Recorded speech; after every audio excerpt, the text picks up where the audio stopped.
ఒకసారి. ఆ పసుపు కొమ్ముతో అమ్మవారి ఫోటోకి ఎదురుగా మీకు అడ్డముగా, మీకు ఎడమ పక్క నుంచి కుడి పక్కకి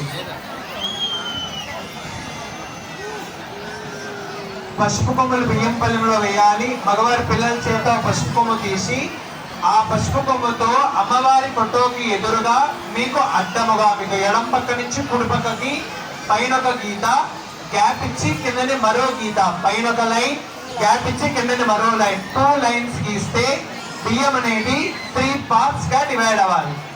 2 గీతలు గీస్తే బియ్యం 3 భాగాలు అవ్వాలి. గీసేరా? బియ్యం 3 భాగాలైందా? మొదటి భాగం అమ్మవారి ఫోటో ఉన్నది, రెండో భాగం మధ్య భాగం, మూడవ భాగం చివరి భాగం. అమ్మవారి ఫోటో ఉన్నది కదా మొదటి భాగం, ఆ భాగంలో ఓం నమః అని రాయించండి. మీ అందరికీ మీకు ఇచ్చిన పలకల మీద రాసి పెట్టడం జరిగింది. జాగ్రత్తగా చూసి రాయించండి, తప్పులు లేకుండా. ఓం నమః.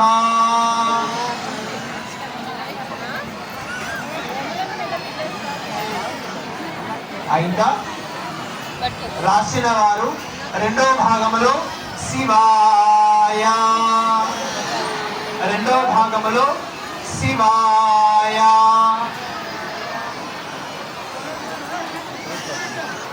దిద్దిన వారు చివరి భాగంలో సిద్ధం నమః,